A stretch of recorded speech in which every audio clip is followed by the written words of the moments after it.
Hallo meine lieben Freunde, herzlich willkommen. Heute ist Sonntag, der 7. dieses Monats, dessen Namen ich nicht aussprechen kann. Wir befinden uns im Jahre 1425, sind in dieser wunderschönen Hobbit-Gegend unterwegs und dies ist das große Staffelfinale. Unsere 50. Folge, ja, danach beenden wir hier erstmal. Der hat ein anderes Bett als ich. Why? Ist mir gar nicht aufgefallen. Lol. Ich will das Bett haben. Ja. Ich habe einige Sachen vorbereitet, damit wir diese Folge ganz schön durchbringen können. Mal schauen, was sonst noch so passiert, wenn wir alles durch haben, was ich geplant habe. Ja. Zuallererst eine Info. Ich war ja noch mal in Bre unterwegs und habe versucht, so unser Wappen zu finden für Bre. Ich habe auch geschaut, es gibt ein Wappen für Bre. Mit Not Enough Item habe ich das gesehen. Gibt eins. Ich war in dieser großen Stadt, wo wir vor etwa 40 Folgen waren. Es ist ja Bre selber auf der Karte so ein bisschen. Können wir zumindest gut sagen. Es haben ja ziemlich viel geplündert. Und dort habe ich tatsächlich keine einzige Flagge gefunden. Ich vermute, dass ich diese Flaggen nur in irgendwie so Forts oder so finde. Falls es davon Rohan welche gibt. Das weiß ich jetzt gerade nicht. Müsste ich nachschauen. Habe ich nicht genau. Müsste ich auf eine andere Welt gehen und dort sehen. Dann so ein Fort spawnen. Kann man ja. Und dann das entsprechend nachschauen. Ob dort Flaggen hängen. Dann könnte ich mir so eine Flagge holen, würde ich auch dahin stellen. Vielleicht kriege ich das irgendwann hin bis zur nächsten Staffel, die auf jeden Fall kommen wird. Das kann ich schon mal sagen. Wir werden auf jeden Fall hier weiter spielen. Aber halt erstmal nicht. Ich werde als nächstes ein anderes Spiel spielen. Ich habe einige, die ich spielen könnte. Und auf eins habe ich besonders Lust. Und vielleicht kommt danach noch eins. Und dann irgendwann werden wir auf jeden Fall zu 100% hierher zurückkehren. Wahrscheinlich hat sich bis dahin dann hier ein bisschen was verändert. Aber das ist, denke ich, nicht so schlimm. Ja. Was habe ich vor? Zuallererst möchte ich diese 3 Dinger hier loswerden. Diese Raspberry? Ja. Diese Bärenbüsche. Ich habe mir hier so Markierungen reingesetzt, wo noch was fehlt. Das ist einmal der hier. Ups, die Pflanze hat noch, das wollte ich nicht. Habe ich die aufgesammelt? Die habe ich. Ja, ihr seht auch hier schon, was ich sonst drin habe. Ich habe einige Dinge vorbereitet. Einige Bücher. Nehmen wir mal den da. So. Da kommen jetzt dann die Dirts rein und das Brot hier wieder hin. Ja, das habe ich vorbereitet. Einige Bücher, die wir uns durchlesen können. Ich habe gerne unsere Bücher und auch unsere, wie heißen sie, unsere Schriftrollen ausgemistet. Und jetzt bei den Schriften habe ich alle Doppelten raus und bei den Büchern habe ich diese ganzen Killlist und so weiter, solche Sachen aus so Unwichtigung, alles was doppelt ist. Und dann habe ich von denen, das nicht doppelt ist, hier so ein paar rausgesucht, die ich ganz interessant finde, ich mir gerne mal anschauen würde, vielleicht durchlesen, vielleicht auch überfliegen oder so. Ja, ansonsten, ich habe einiges an Geld nochmal gemacht. Ja, eben dadurch, dass ich eben nochmal in Bre unterwegs war. Aber zuallererst möchte ich euch noch was anderes zeigen, das würde ich gerne als erstes machen. Das möchte ich und das Fleisch hier in die Hand nehmen, denn es hieß ja, wir machen eine Wolfsherde. Und hier ist sie. Das ist unsere Wolfsherde, die ich uns gemacht habe. Die ist noch ganz klein, damit es aufgeht. Es waren mal mehr, aber ich habe wohl bei einer Erkundungstour den einen oder anderen verloren. Die sind leider nicht alle voll geheilt. Das heißt, wenn ich ihnen das Fleisch jetzt gebe, werden sie nicht alle poppen. Aber ich denke, das ist nicht schlimm. Wir lassen zumindest mal einfach mal ein paar poppen. So, erstmal wach werden und Stück zum Beispiel. Und dann lassen wir die mal poppen. So, Nummer 1. Und Nummer 2. Perfekt. Dann kommt mal mit. Wir bringen euch mal noch dahinter. Dann wissen wir das hier eindeutig schon. Perfekt. So, sitzen. Hallo. Sitzen. So, der kleine und dann noch die beiden großen. Perfekt. So, dann machen wir uns die nächsten 2 los. Hier und hier. Die brauchen beide noch Fleisch, das heißt, an die wird mehr gehen. Bleib da. So. Jetzt lieben sich die beiden. Perfekt. Und dann haben wir den nächsten rausgekriegt. Sollte vielleicht Fackeln in die Hand nehmen für den Fall, dass die. Oder. Stellt mir nicht in die Wand wächst. So, setzen. Hier schiebe ich mal ein bisschen näher hier rein. Perfekt. Gut. Machen wir weiter mit dich und dich hier zum Beispiel. Mal ein bisschen näher. Na, dann halt nicht. So, und dann du und du. Viel Spaß mit euch. Perfekt. Dann kommt mal näher. Nummer 1 sitzt. Hier und hier. Perfekt. Dann. Oh, der ist fast. Der hat überhaupt kein Leben. Kommt uns mal darum, dass eher ein bisschen mehr. So. Zack. Zack. Was? Das hat nicht funktioniert. Oh nee, das ist sad. Jetzt blieb der ohne. Dann müssen wir schnell schauen, wir haben noch Fleisch da. Ja, eins da lassen. Hallo. Dann haben wir den restlichen noch.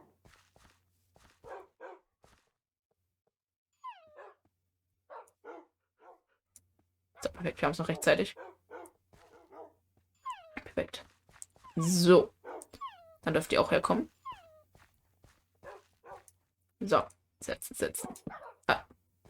Hey, du Kleiner, bleib da. Dann sitzt du halt hier. Auch okay. So. Dann nehmen wir wieder mit. Und zu den nächsten zwei nehmen wir dich und dich.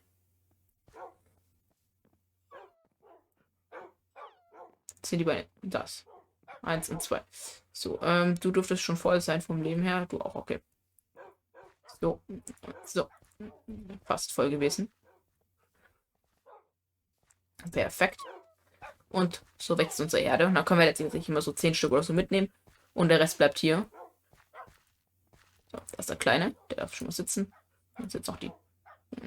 Jetzt die Großen. Wackel kommt wieder mit. Und für das Essen ernten mit Absicht nicht in die Hand. Boah. Ich soll hier Stränge zumachen, sonst gehen die da alle rein. Würde mir nicht gefallen. So.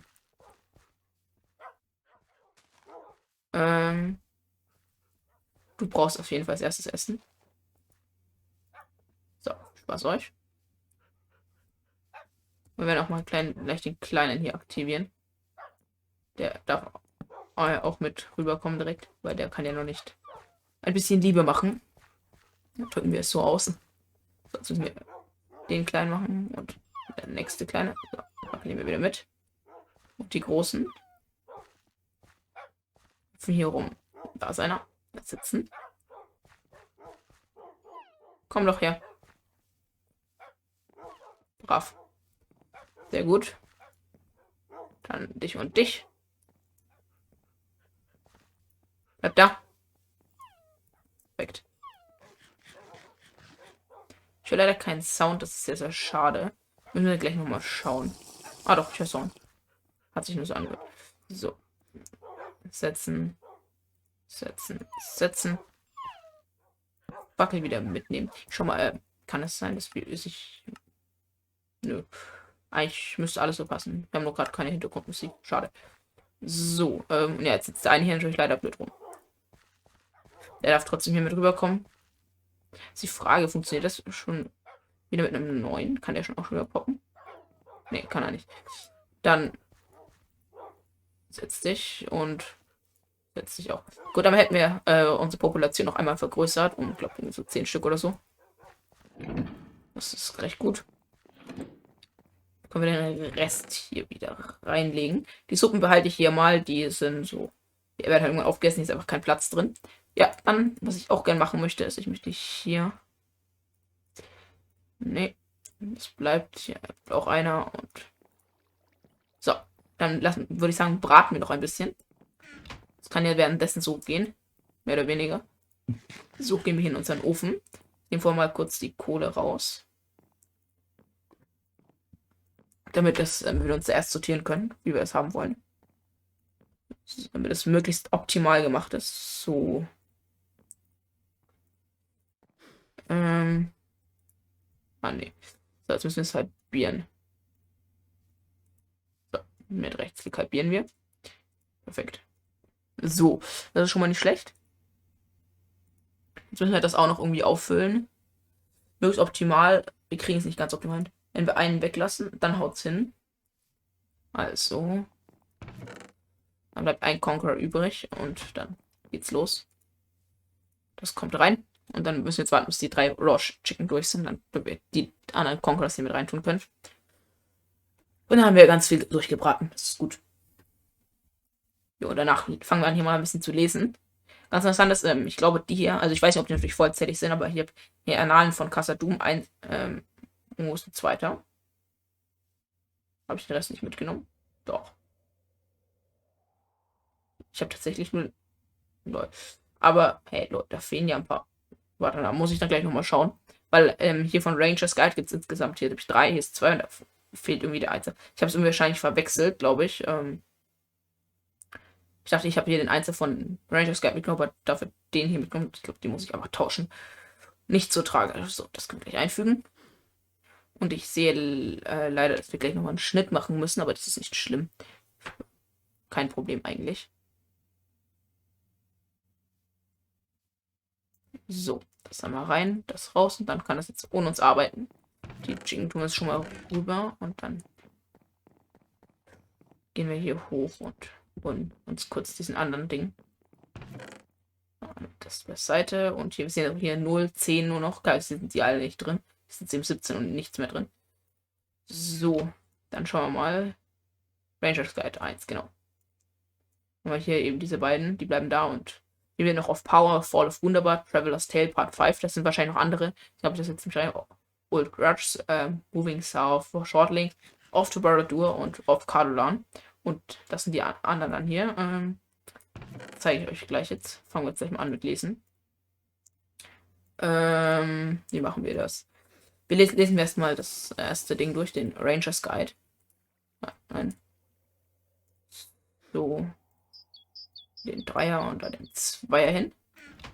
Fangen wir mal an mit Lesen gleich nach einem kleinen Cut. So, gut. Fangen wir an. Lesen hier das erste durch. Es sind eigentlich 18 Dinger. Wir fliegen es erst so ein bisschen mehr. A Ranger's Guide, Volume 1, Weapons of War, Staying at a Distance. This guide will, I hope, save your life, wherever you are, whatever ages of the world may have ended or begun since the writing of this book. I hope it will guide you, aid you, protect you. You, like me, are a man of the West, a Dunedain, a descendant of the ancient kings of Numenor, and from Numenor to Arnor, we protect the North. For peaceful people that live here are unprepared for the violence of the enemy, and we strive to secure the safety, small though it is, for every bastion of good and every denial of evil renders Sauron a little less powerful. As a ranger, you have made a choice. You will protect our people, whatever sacrifices are required. You will protect other peoples as well. This guide will help you do that. This particular book will cover the means by which you may kill or be killed from a distance, as that is the first thing you must learn to protect yourself against. As a lone man in the wilderness getting involved in a sword fight with orcs in a sewer way to let your pursuers catch you, so we make much use of the bow and the spear and face retaliation in kind. The first and most essential weapon of ranged warfare is the bow, but there is no just one type of bow. There are many bows you will come across in your travels. The first and most important, however, is your own bow. The bows we use as rangers are reliable wooden bows with good strength and swift drawing. However, our bows will shoot further than an ordinary bow. Stay away from your enemies and kill them from a distance. Many songs have been sung of honorable and valiant deaths in battle, but you cannot defend the free people by getting yourself killed in a sword fight. No matter how valiant you may be, orcish bows often hit harder than ours, though they cannot shoot as far, so keep your distance. Should you ever see an enemy who by some theft or foul treachery has come to wield an elvish bow, run the other way. You will never outshoot them. Elvish bows shoot faster, hit harder, and fly further than almost any bowmen have ever created. If you cannot recognize the weapon, it is best to exercise caution. Bows are not, however, the only weapon you will encounter. If you see an enemy with a sling, that is most likely not an enemy, it is probably a hobbit. You will likely not see the poison dart blowgun, save if you should ever find yourself in the land of Gondor during an attack by the Southrons. It has also been written that the white men of the Puckle Land, die Guri dann Banburi, der dritte, wo die Reiter Rohans lang sind, glaube die sind die gemeint, glaube ich. Oder sind die bei Dunland, bin mir jetzt ganz sicher. They're known to use poison, ja, sind die mit Rohan, wo Rohan durchgeritten nach Gondor. But few of those folk have been sighted for a longer age. Crossbows are slow to load, but hit heavier when the heaviest hitting of both. Attack while the enemy reloads, but avoid getting hit if you can. Orcish crossbows are famous for the ability to pierce even with steadfast armor of the dwarves, so beware. And above all, if you are shot with any small darts or orcish bolts, be sure to check if a dart after removing it may have been poisoned. Finally, we come to thrown weapons. You will not use any of these save in direst need. Rangers travel light, and you cannot be throwing your weapons away unless it is necessary. Chief among thrown weapons are the spears and the throwing axes. Throwing axes hit hard but can only fly a short distance. They are wielded by the dwarves, but also by the wild men of the lone lands and the north. Many orcs use spears, however. Spears are often inaccurate, do not fly far compared to an arrow, and take time to throw, but all the same you would do well to avoid being hit by one. You may also see a spear held in hand and used to stab at close range. Practice your skills, Ranger, and obey your chieftains, for they are wise and will help you to become wise as well. Ziemlich viel Englisch, aber ich finde es sehr witzig, was die da schreiben. Und wenn die Bücher auch alles etwa so geschrieben, so witzig geschrieben sind, bis die, wo es Sinn macht, dann 13, oh Gott, das ist extrem viel. Ich weiß nicht, ob wir das tatsächlich alles lesen wollen. Ich schau mal, wie lang ist das dritte? 18, okay. Also 32 ist schon sehr viel. Oh Gott, ich habe überhaupt keine Lust, das alles zu lesen. Das ist viel zu viel. Das ist halt echt extrem witzig. Wir lesen es durch. A Ranger's Guide, Volume 2, Weapons of War. Fighting up close. Welcome to the second volume of A Ranger's Guide. If you are reading this, you have continued your training beyond the basic of the first volume. This book shall introduce you to the next weapons you must learn about. These are the kinds of weapons that should only be used when you are far too close to your enemies. Such weapons are often our last resort. Therefore, you must be flawless in your mastery of them. These are the swords, axes, polearms, and blunt weapons. For simplicity, they will collectively be named melee weapons, for they will only be used in a melee, which it is to say close hand-to-hand combat. The first weapon that must be covered is of course the sword. You will likely use a sword for most of the rest of your Dunedain brethren, also wield the sword, and there are thus plenty of masters to learn from. There are many types of sword, but only a few are common in this age. First, you must understand your own options. You will likely have ready to access the swords of Gondorian fashion or Orcish origin. You should not really use an Orc sword, for they, like their users, are filled with evil and evil deeds. A Gondorian sword, however, is a true weapon, strong and reliable, with a keen blade. Be careful, however.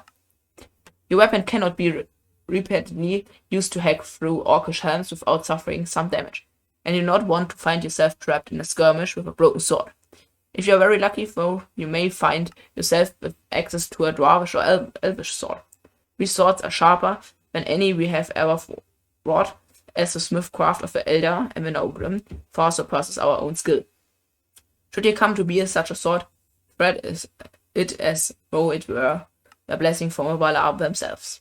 The swords of our enemies are often similar to ours, though the orcs are known to fashion their blades with a wicked curve, but if by some great misfortune you find yourself facing a great Uruk, you must fight for your life, for they are firstly strong with brutal swords to match. When faced with a sword-wielding enemy, keep your own sword up. If you have a shield, you have an advantage. Most orcs fighting in an unrefined, slashing style, and depend on their own brute strength to snatch the victory. You, however, cannot afford to waste your strength doing the same. Instead, deflect the enemy's sword whenever possible. Turn the orc strikes to the ground or the air away from your own skin.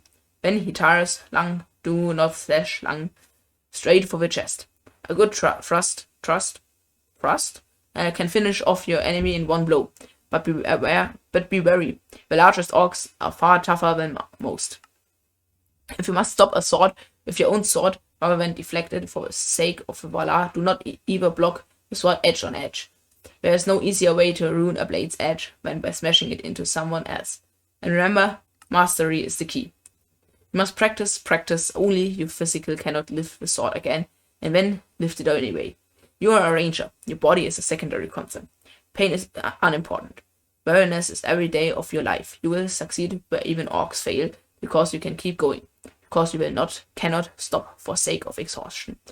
Though you will likely never wield them, there are other weapons you might face. Most common is the dagger, a short knife, smaller than the full sword.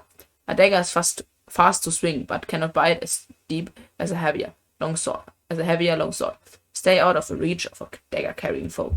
Use your sword longer reach to keep them at bay.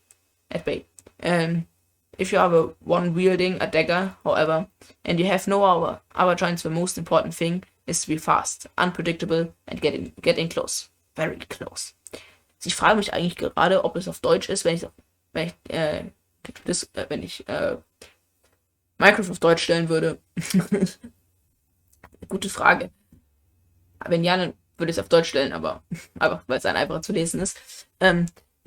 Axes, especially the double-headed battle axes, are dangerous in the right hands. They are made to deal damage through a combination of blunt force and a sharp edge. If you can avoid an axe stroke by any means, do so. Otherwise, you can deflect it with a shield. When using an axe, bear in mind that it is really no more than a brutal hacking weapon. Hit your enemies over and over again, never yielding, and they will soon fall to the ground. We do try to leave such savagery, to the orcs, but a strong axe is better than nothing, so if you must use one, you had better be good at quick strikes to the neck or head. Pole arms are another common sight. There are many kinds, but most can be counted among either the long-reaching piercing spear type weapon or the chopping halberds, halberdiere, and other nasty orcish construction. Spears are favorites of the elves and of the Rohirrims. A spear afford a further reach, keeping the wielder out of range of the enemy. You might use a spear from horseback, but besides that they will be of little use. A spearman must have other spearmen to keep other enemies away, and as a ranger, you'll fight alone more often than not. You can also throw a spear to strike your foes from afar, although I do not advise that unless you have another thrusty weapon to rely on. Worthy of mention here are pikes, which are even longer than spears and more unwieldy. However, more so than any other weapon, a skillfully held pike proves excellent for keeping a charging foe at bay. Halberdiere are axes and long poles with spearheads and at the end. Stay away from a halberdier, especially if you are on horseback. A halberdier can put a quick stop to your horse shot, pull you off its back, and then chop you to pieces after the fall. Lances are exclusively used from horseback, and thus rarely appear in the hands of orcs. A lance is somewhat like a longer and stronger spear, for they are meant to survive after striking a fully armored enemy at full gallop. You might wield one should you ever ride with a Rohirrim, but we do not use them often, for mounted combat is dangerous when alone. But the best way to fight with a lance is to charge at your enemy and drive a strike home, then quickly retreat using your horse speed to your advantage. Warhammers and Maces are rather similar, though are in these parts of the world. Such weapons are heavy and hard-hitting, and it takes a mighty man or orc to wield one well. To fight with a hammer, aim first for your foe's side, then for the head. Hitting an enemy in the head is a sure way to stun them, while a hit to the side will leave them breathless and easy target. Breathless and easy target. If you should come up against an enemy wielding a hammer, be aware that your armor is almost useless against it. The force from a hammer strike will pass right through even with the toughest mail and rattle you to the heart of your bones. Thus concludes my guide. There are some kinds of weapons which I have not covered, but as I have little experience with tridents and battle staffs, you will have to ask a soldier of a Pelagier or an elf of the Imladris for information on both. This book, however, is all that you will need to master the use of a common weapon. Hone your skills, study this book, and practice with all the weapons detailed. Herein, you will fight most often with your own trusted heißt es, weapon, but you are expected to have at least a familiarity with all other kinds of blade. There may come a day when your life depends upon it. Das ist anstrengend, das Ganze alles zu lesen. Wir werden auch ewig nicht die alle schaffen. Ein paar gibt's, wo ich auf jeden Fall sage, habe ich Interesse noch. Andere fallen dann leider weg, weil man kann ja keine 10 Minuten pro Buch lesen. So, das ist aber zum Glück kürzer. A Ranger's Guide, Volume 3, Medicine and Herbal Knowledge. You are now a warrior, however, you are not yet a ranger.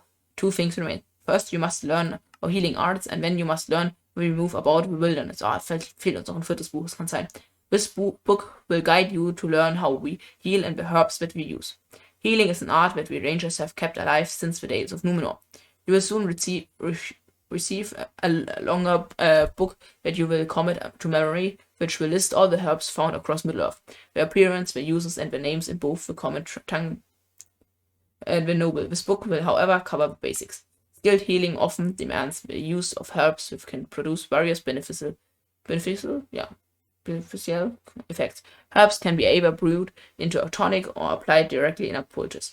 Poultices are only used by skilled healers but know what they are doing and why. You will eventually learn, but for now you merely need to know to produce a tonic by crushing herbs into a bowl of fresh water and leaving the mixture to sit. Your guide to herbs will explain more. Also, there's one herb, however, of particular importance, which must be mentioned before you alles artillers. Klar, haben wir sogar bei uns im Garten hier unten. Also, nicht bei mir zu Hause, aber hier in Minecraft eben. Know what it looks like, where to find it, and how to care for it. Others crushed into a tonic will produce a brew of immeasurable value. Rightly applied, it can cure the black breath of a 9. It can raise a mortally wounded man back onto his feet. It can staff off weariness and hurt, as though granting some measure of the strength and vigor of the elves. Truly, Atlas is a treasure among herbs. It is rare, however, and so should only be used at greatest need. Da haben wir auch das durch. So, dann schauen wir, was ist das? Of the Kingdom of Durch. Wir schauen mal, mal die nächsten 3 raus und schauen, wie lang die sind jeweils. 20 Seiten, dann nehmen wir das leider nicht mehr. 2 Seiten, das können wir lesen, und 4 Seiten, das können wir auch lesen. The green clovers. How they grow in the field, how they sway in the breeze. How do you tell if you are in distant places? You just look around for clover, of course. Anywhere without clover isn't worth the trip. The old gaffer uses to say that sometimes if you're out wandering in the field and you're very lucky, you might find clover with your leaves. And if you take it home and put it in a frame, you will have good luck for a year. One last warning. Dear Odo, you must discuss your dinning etiquette, or rather the lack thereof. Without fail, each time we host a neighborhood dinner or picnic, you hog well over half of the food for yourself without giving anyone else a chance to eat the fill. And furthermore, during Frediga's party last week, when we brought out the barrels of Perry, you had the absolute gall to smother your lips all over the taps and drain the contents when and there. Your behavior is ill-befitting or of a gentleman of your stature. It is absolutely unacceptable, and this is your last warning. Should you continue to be so insolent during your next gathering, you should not expect any further invitation from any of your family ever again. Oh, war wohl jemand nicht ganz so nett. So, was haben wir noch? Jetzt haben wir so auf White Wolves, Ancient Sea Gods, Tom Bombadil. 5 Seiten, das könnte man lesen. 6 Seiten wäre auch möglich. 8 Seiten, in der Kommission ist es trotzdem recht viel. Wir nehmen Tom Bombadil leider raus. Troy Gold kannst du jetzt, glaube ich, das ist der kleine. So, yes, here's an old story, that the young halfling should know. When white wolves came down and gave of folk the throne at East Farthing's first sight of snow. They came from the wastes of the north. In the hills they roamed back and forth. Ice Brandywine River they crossed with a shiver to savage both halflings and dwarf. Those wolves 90 winters ago would dealt us no end of woe. If not fair Buckland the Shire folks Luckland, who woke the alarm horn to blow. This horn must be blown only strictly, don't mess, or be scolded bitterly. With a shot and a shout, Buckland drove the wolves out, and the Shire could celebrate victory. Gibt sogar, glaube ich, das ist sogar ein Buch erwähnt, als die Boys 12 da über die gefrorene Brandywine-Brücke kommen. Brandywine River. Ich glaube, es wird sogar ein Buch erwähnt. Long ago, when the forest covered all the lands to the west, and our people were spread across the earth, we were visited by strange sea gods. In form, they were likely tall men, though well with life beyond the spawn of our years. They came from across the sea in great silver vessels and built tall dwellings of stone upon our shores. Their tails say they wore skin like iron, and their weapons could strike faster than the wind. Wind, natürlich nicht wind. At first they let our people be, and sometimes they even gifted us with powerful tools and knowledge. Our elders say they came from a far land beyond the sea, that their ships bore them across the waves to all the far lands of the world, even upon the very clouds of the air. But as time went by, we sea gods changed their ways. They started cutting and burning our forests and hunting us like animals. They stole many of our people away, never to be seen again. We knew not what we did to so anger the sea gods. And an age passed, and the sea gods were no more. It is said that the sea gods angered the sky gods, and the sky gods destroyed them for it. But we know not why, we only know the sea gods are no more. Trollgold fehlt noch. Hill trolls tall as pine trees, waiting in the deep night, must fear the sun's great might, lest they turn to dark stone. Men dwarfs are roaming the land in search of gold, but those who are too bold will feed the trolls their bone. The few who do succeed, nor fall to lurking orcs, will find the trolls' rich hoard of silver, gold, metal.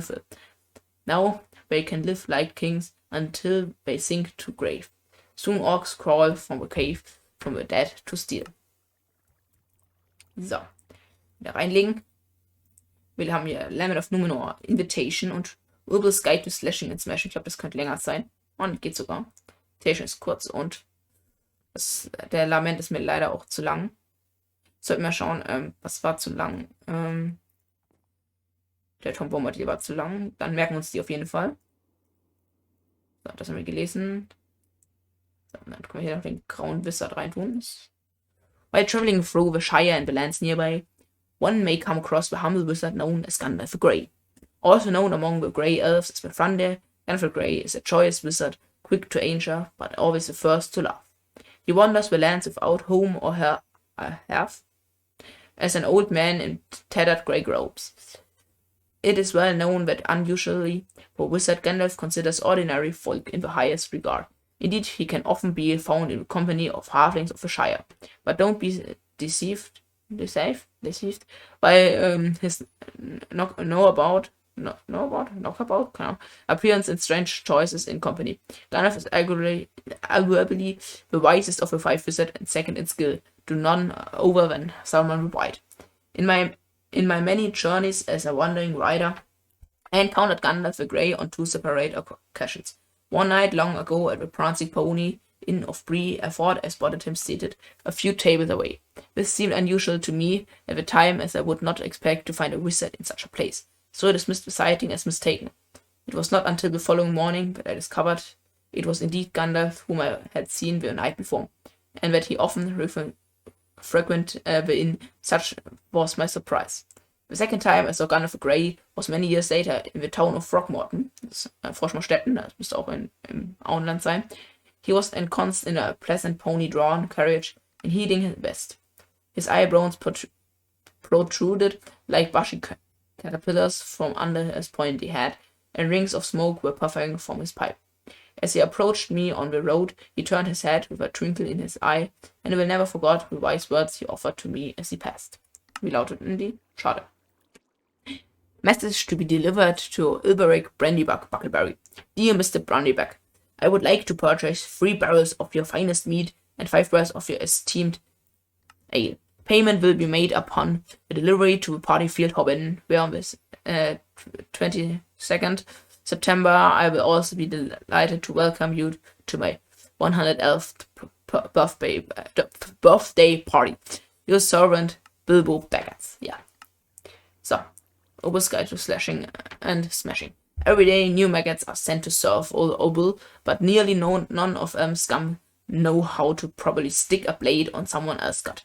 Grr, I tell you, they may look like a pack of fro lads, but they are no better than a stinging warg, all muscles and no brain, unlikely old Obel here, who has plenty of both. This guide will show you that weapons suits a dirty maggot like you, if you ain't too thick-headed to read. Daggers. These short, mean knives are good for stabbing and nothing else. Put some poison on it and sure your enemy won't stand up again. Nay, he won't, he's done for. Wir haben sogar bei uns einen im Inventar liegen. Spears. They are good for throwing and poking the enemy from afar, swift and all too. The big bosses send them to use in big numbers every day. Polearms, slow, grr. Too slow for orbital. At least you can poke and pin your enemy before the fellow can stab or cut you. Swords, good for slashing open the stinking bowls of a stinking targ if its belly ain't protected by shiny stinking metal. Hammers, very slow even for bigger boys, but they are good for smashing heads even if a fellow is wearing a metal cap.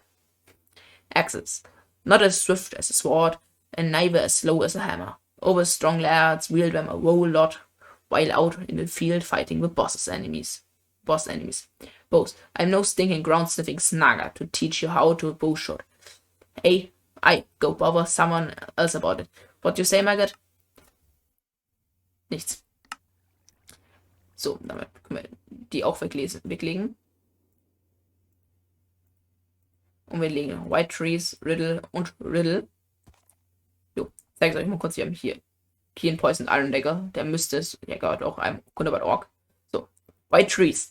Telperion, the elder tree that shone upon the western sea, and then was Scalaphilion that gladly bloomed on Tyrion. Next Celebron and Nymphlood fair that burned in subtle Sauron's lair. And then the trees of Gondor tall, of Minas Ithil ever fall. Of Minas Arno, walled and white, in Minas Tirith in her pride. Nettes Gedicht. So, und jetzt kommen wir zu den letzten beiden Dingern. 2 Riddles, das sind 2 verschiedene. I have a tongue and a soul, and I'm born in twins, but not alive. Okay, was könnte das sein? Ich habe eine Zunge und eine Seele. Und ich bin geboren als Zwilling, aber nicht am Leben. Ich bin zu zweit geboren, habe eine Zunge und eine Seele, aber ich lebe nicht. Zunge und Seele heißt jetzt so, als würde ich leben. Ich wurde aber zu zweit geboren, aber ich bin nicht am Leben.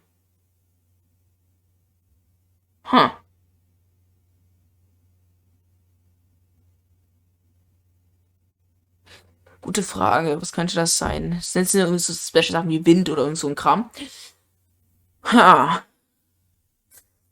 Schwierig. Mir fällt tatsächlich nichts ein. Vielleicht fällt euch was ein.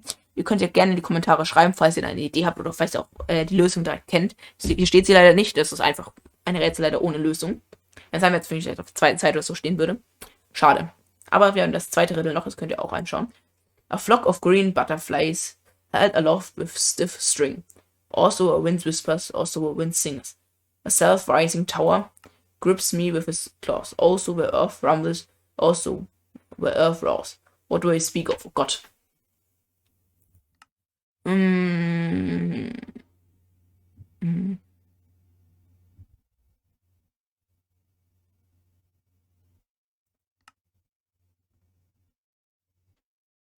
Das könnte Wind sein, tatsächlich. Ja, Wind Whispers, nee, ist was anderes. Also Wind Sings. Also nicht Wind. A self-rising tower grips me with its claws. Oh Gott. Auch hier bin ich erstmal überfragt. Falls ihr auch da wieder eine Antwort habt, schreibt doch in die Kommentare. Ich bin gespannt, was es sein könnte. Jo. Können wir das wir nehmen. Und ja, ich habe einiges Nettes gelesen. Ich denke, war eine hübsche Folge. Mir hat sie gefallen. Ich springe mal kurz runter. Jo. Und ja, ich könnte das sagen. Diese Staffel ist dann hiermit beendet. Das haben wir geschafft in 50 Folgen und wir haben einiges erkundet. Ja. Mir gefällt es sehr, sehr gut, was wir gemacht haben. Die ersten Folgen waren ja noch mit anderen Leuten. Leider alleine. Vielleicht ist der nächste Staffel wieder jemand dabei. Kann ich aktuell überhaupt nicht sagen, aber ich finde es cool. Vielleicht auch einer von euch. Kommt auf meinen Discord. Dort können wir sowas besprechen, rein theoretisch, wenn ihr Interesse habt, hier mit auf diese Welt zu kommen. Und dann würde ich es entsprechend wieder auf den Server laden, wenn ich das hinbekomme. Ich hoffe doch. Und in diesem Sinne verabschiede ich mich von euch. Ich hoffe, euch hat dieses Let's Play mehr oder weniger gefallen. Es wird weitergehen, aber diese Staffel ist, wie gesagt, eben erst beendet. Weiß, wann es weitergeht, in einem Jahr oder so, keine Ahnung, je nachdem, wie es mit anderen Let's Plays funktioniert. Jetzt erstmal. Tschüss, bis zum nächsten Video.